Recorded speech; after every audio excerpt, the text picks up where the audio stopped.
We kindly ask you to take your seats as the handover ceremony is about to begin.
hear, kid?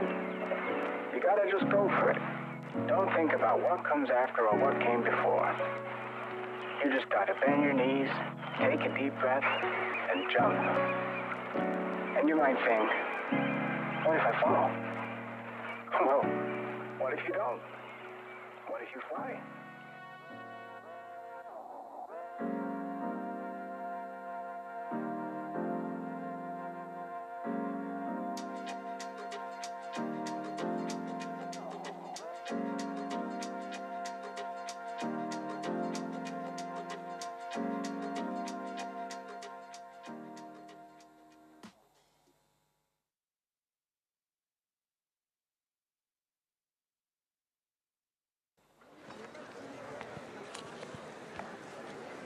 Your Excellencies, distinguished guests, ladies and gentlemen, welcome to the final plenary session and handover ceremony of the Ukraine Recovery Conference 2025.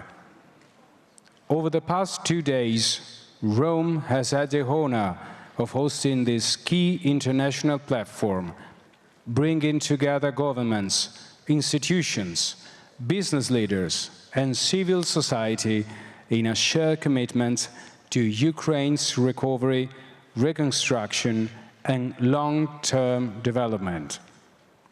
Today's ceremony marks the official conclusion of the 2025 edition and the symbolic transition to next year's event.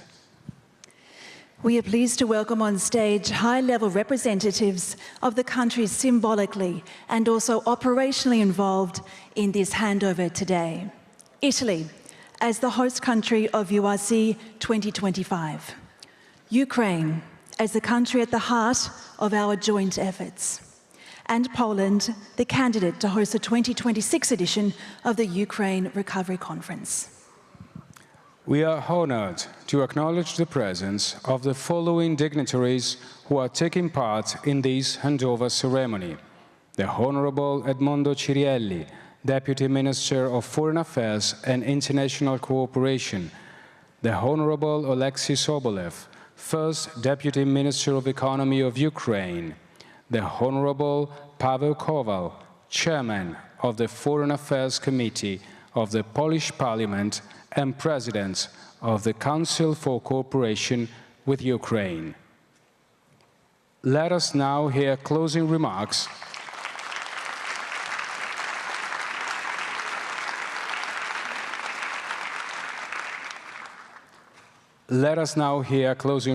from each of the representatives, beginning with the Honorable Edmondo Cirielli, Deputy Minister of Foreign Affairs and International Cooperation of Italy.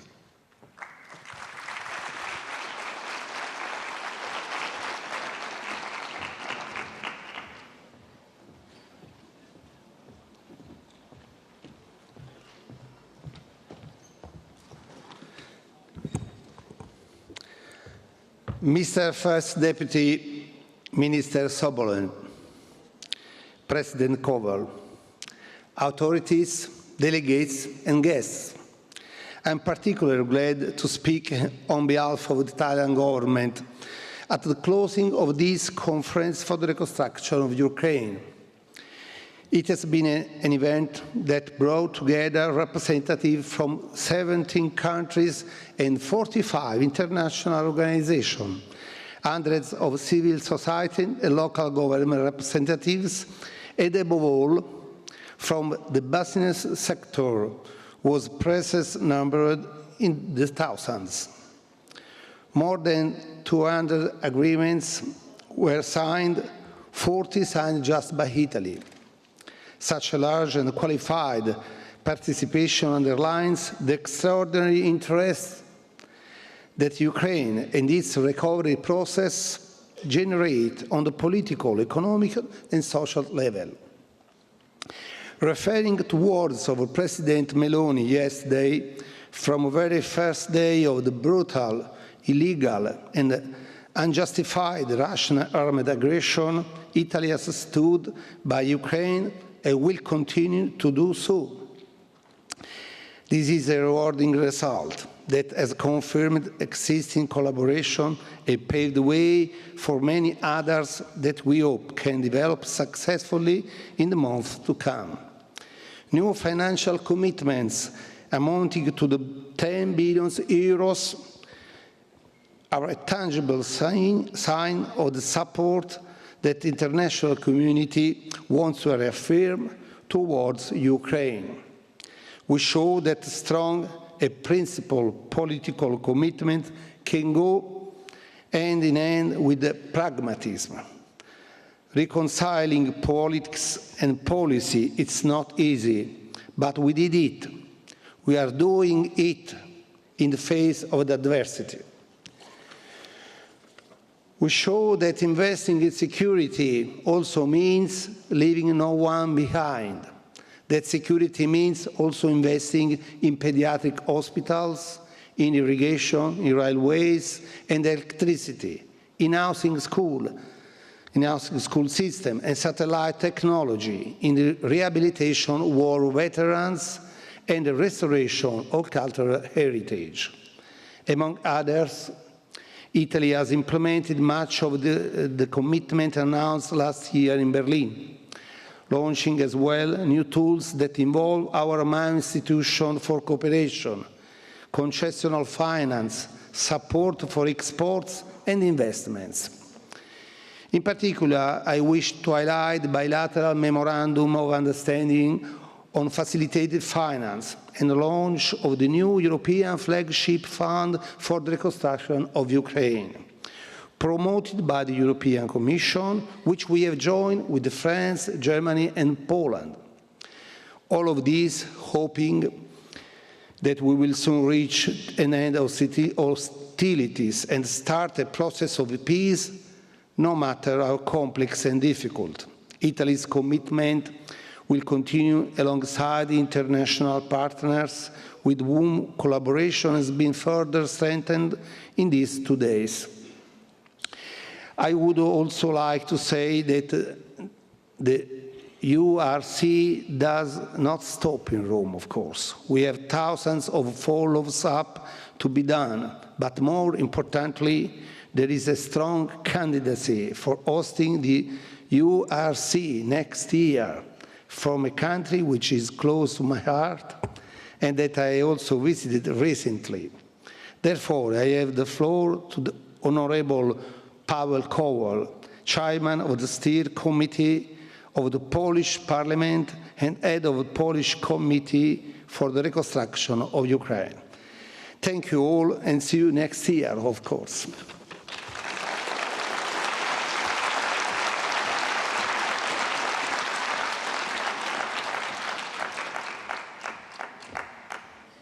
Thank you, Deputy Minister. It is now our pleasure to give the floor to His Excellency Oleksiy Sobolev, the first Deputy Prime Minister of the Economy of Ukraine.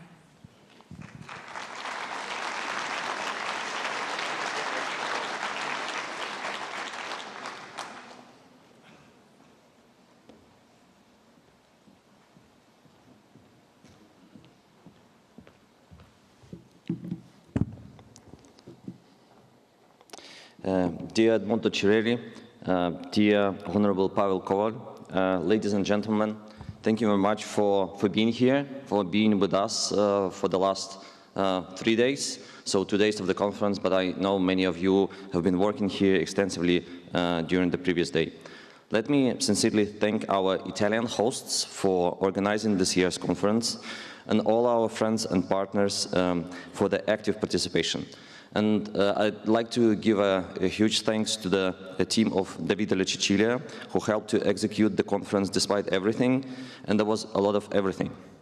And I also would like to thank the teams of the Ministry of Economy of Ukraine, led by Maria Zakharenko, and team of MFA, led by Kira Spiridonova, for their great work in helping us to be here. Thank you. Thank you. URC 2025 has brought together over 6,000 participants from 70 countries across the world and 43 international organizations, plus many more contributing to making the event possible. And we're looking forward for final figures that will reflect the full scale of just joint effort, but we already can say that this is the largest and the most productive URC event held. This is fact. So we already seen more than 200 agreements between state and private entities, and total value exceeds 10 billion euros. But we're still calculating that. Thank you. So among some of the key highlights is the strong continued support from the European Union. And the EU has announced a new 2.3 billion package of agreements under the Ukraine investment framework. Last year's conference, we've seen 1.4 billion of package. So this is quite an increase. The second is that we'd like to highlight is this European flagship fund for the reconstruction of Ukraine by European Commission and Italy and Poland and France and Germany with other IFIs, European Investment Bank together, and 1 billion for macro-financial assistance package for Ukraine. That shows continued European commitment and shows our progress as a future European member. We also had a number of very important announcements and agreements reached with our host country, Italy, as was just presented, as well with the other partners like EBRD, AB, Council of Europe Development Bank, World Bank, Switzerland, Norway, France, UK, Belgium, Germany, Lithuania, Poland, Slovakia, and many others. So we can continue just showing how productive this conference was. And the feedback that I got from many of you, I tried to talk with people around this conference and get the feedback, is what differentiates this conference is the buzz. Many people cited the buzz. Maybe it's the buzz of Italian summer, but maybe it's the buzz of the business fair below. Maybe it's the buzz of Recovery Forum. Maybe it's the buzz of the regions of Ukraine. It's definitely the buzz of the Ukrainian defense sector. This is the first time ever was presented here, and defense sector that protects Ukraine right now and protects Europe right now from the Russian aggression. Thank you.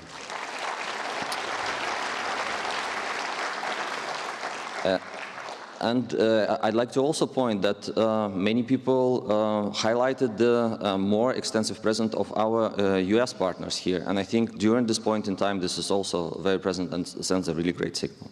And this is a powerful signal of trust in Ukraine and our shared recovery agenda. So closing this year's conference, I can assure you we're already starting preparation for the next URC, and as was just said, following up on the many agreements and commitments. I think you and your organizations are trying to do that as well, aiming at making it even more productive next year than this one. And we welcome the fact that Poland is among the countries that are ready to host the future URC, and this is a strong gesture of solidarity. So thank you once again. Slava Ukraini. See you next year. Thank you.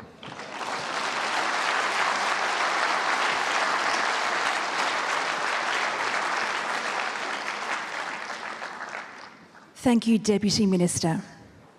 To conclude this handover, it is now our pleasure to invite the Honourable Paweł Kowal, President of the Council for Cooperation with Ukraine and Chief of the Foreign Affairs Committee of the Polish Parliament.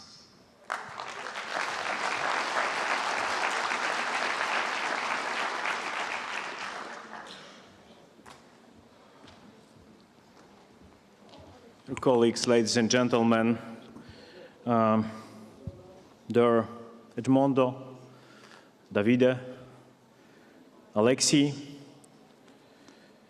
I would like to congratulate the organization of the huge holistic political event.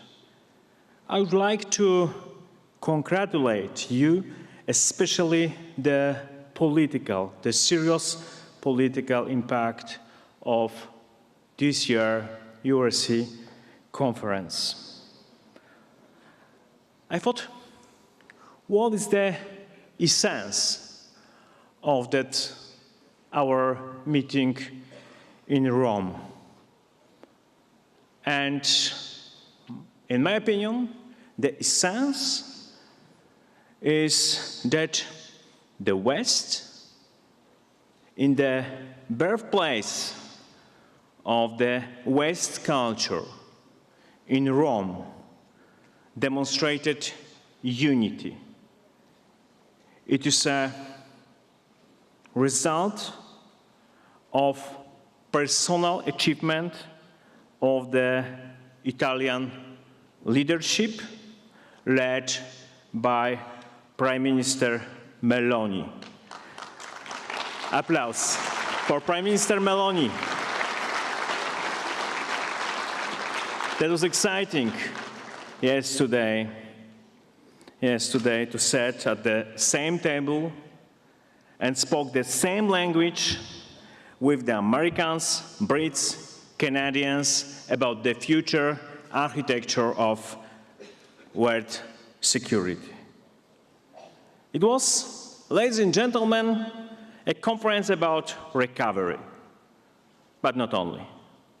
But it was also a conference about the future shape of European security. Few words about next year. We dream. We dream of opening a new chapter of European history. Let's open next year the chapter of recovery in peace. Today, it's an important day. The patron saint of these days is Saint Benedict.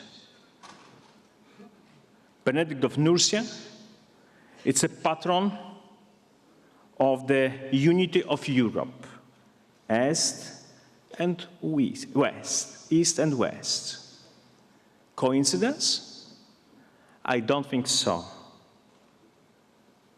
We confirmed here in Rome the opening a new chapter of Ukraine's presence in Europe. We confirmed that the doors to European Union for Ukraine will definitely open. I would like to congratulate also many financial decisions, especially launching of the European flagship fund. I'm proud, I'm personally proud that Poland was among its creators. Their minister, their Davide, their minister Alexei. Poland was the first to help Ukrainians after all-out Russian invasion 2022. As said, President Zelensky is Polish parliament. I remember kind of humanitarian uprising in Poland to help Ukrainians on the border, to invite Ukrainians to our homes, to be ready to help in any case. Ladies and gentlemen, Poland is ready to support recovery processes in Ukraine and also to organize the next Ukrainian Recovery Conference. You are all invited to my beautiful country, to Poland. Thank you so much.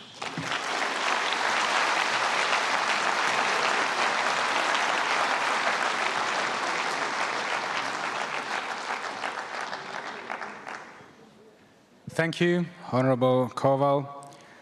With these final remarks, the final plenary session and handover ceremony is over. With this handover, though, the journey continues. We now pass the torch to next year's edition, confident that the Ukraine Recovery Conference 2026 will build on the foundations laid here in Rome, with renewed energy and collective resolve. Thank you to all the speakers for their words of commitment, partnership, and vision, and to all of you for being with us and for your unwavering support to Ukraine's recovery. Grazie.